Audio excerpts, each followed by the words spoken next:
ኑ ኑ ኑ ዋላችሁ አደራችሁ። የዛሬ አበባዎች የነገ ቶፒኮቹን ትቼ ነው እና ቁጭ ብላችሁ አዳምጡ።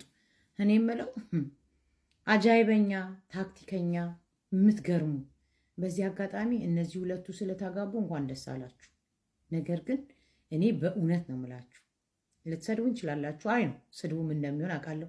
ቀንጠሽ ነው አንቺ ዘፍዘፍ የሚያገባሽ አተሽ ነው ወልዴሽ ሳሚ ምንም አንወድሽም ስለማንፈልግ ነው አንቺ ጁንታ ሌባ መናጤ ዝፍዝፍ ቦርጫ ማገጫም ሾጣጣ ለበታለሽ ነው እና ዚንተስ ምናምን ነው የምትሉኝ። እሱ ምንም ችግር የለውም። ግን በእውነት ነው የምላችሁ እነዚህ ሁለቱ ልጆች ወጣቶች ናቸው።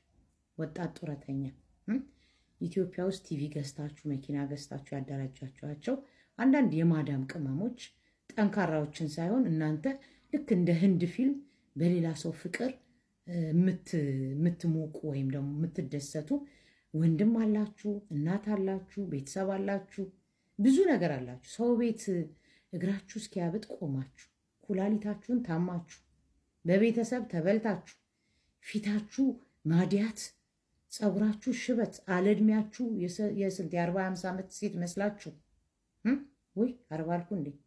40ማን ያልፋለሁ ከዛ በላይ ራሴንም ናካውት። ኤንዌይ እንደዛ መስላችሁ እድሜያችሁን ማግብታችሁ የምትወልዱበትን እድሜ ያን ሁሉ አረብ ሀገር አሳልፋችሁ ለማንም ወጠጤ ገንዘብ አውጥታችሁ ሰርግ ድራችሁ ህይወት ትቀይራላችሁ። ከዚህ በኋላ ያለውን ህይወታቸው ልጆች ሲወልዱ እናንተ ናችሁ የምታስተዳድሩላችሁ። የራሳችሁን ህይወት የቤተሰባችሁን የራሳችሁን ህይወት መቀየር ያልቻላችሁ ሰዎች የነዚህን ህይወት እነዚህ ወጣቶች ናቸው፣ ሰርተው መቀየር የሚችሉ ናቸው።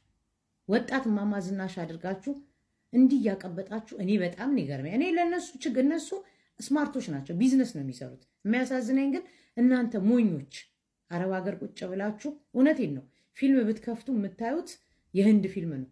አራሩጦ ላይ ሰማት ልቧን የሚያጠፋት ፊልም ታያላችሁ። ልክ አብርሃም ሲባል አንዷ ትመጣ ቲሸርት የምትሸጥ አብረሽ እንዳታቆብኝ አብረሽ፣ እሷን ቢዝነሷን ነው የምትሰራው። ማን ናችሁ? ምንድን ናችሁ? ምን ቤት ናችሁ? እኔ የሚመክራችሁ ነው ያጣችሁት። ከዛ ተበላው ብላችሁ ደግሞ ሚዲያ ላይ መታችሁ አቢባ ጋር እኔ ተበልቼ ገንዘቤ እንዲህ ታደርጋላችሁ፣ እንዲህ አምጥታችሁ ትድራላችሁ። ምን አይነት ጅሎች ናችሁ?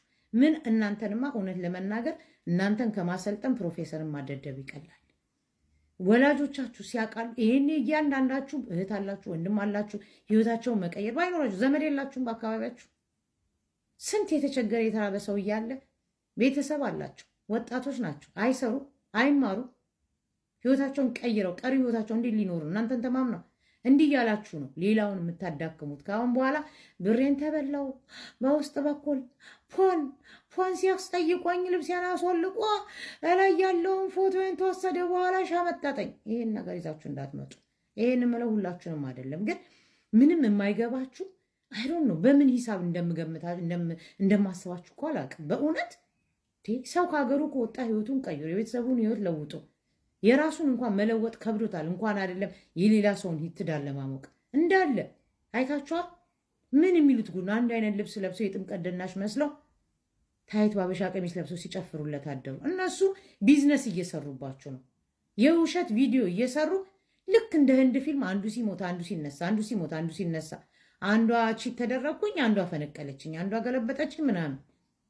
በጣም ነው ያዘንኩት። ለማንኛውም እዛ አካባቢ ያላችሁ ከነሱ በተሻለ የምታስቡ ሰዎች እነዚህን ሰዎች ሰብስባችሁ አደራጁ ነበር በፊት ምለው። አሁን ግን ሰብስባችሁ እስቲ ምከሯቸው። የቤተሰቦቻቸውን አይደለም የራሳቸውን ህይወት ይቀይሩ። 24 ሰዓት ሰው ቤት ሽንት ቤት በር ላይ ቆማችሁ እግራችሁ እስኪያብጥ ድረስ ኩላሊታችሁን ራሳችሁ ቼኪንግ እንኳን አታደርጉም። እየሄዳችሁ ራሳችሁን እንኳን አትመረመሩም እኮ አሞኛል ወይ ጤንነቴ እንደዚህ ነው ብላችሁ ለሕክምና በር ማውጣት የማትችሉ ሰዎች ለእኔ ማንም ወጠጤ ገንዘብ አወጣችሁ። በጣም ነው ያዘንኩላችሁ። እውነት ነው ምላችሁ። ባለማወቅ ይሁን ስማችሁ እንዲጠራ እርግጠኛ ነኝ እዚህ ውስጥ አሁን እንደዚህ ያደረጋችሁ ሰዎች ሙሀባ 10 ሻዋጣች ሰምቻለሁ። እንትና ሻዋጣ ምን ከዚያ አያልፍም እኮ ለእናንተ 5 ሳንቲም የሚያደርጉላችሁ ነገር የለም። ይሄ ሚዲያ ላይ ህፃን ልጅ ያላቸውን እያያችሁ አድራሽ ላክልኝ ጫማ ልላክላል ለቤተሰቦቻችሁ አልኩ። ምድረ ወስላታ።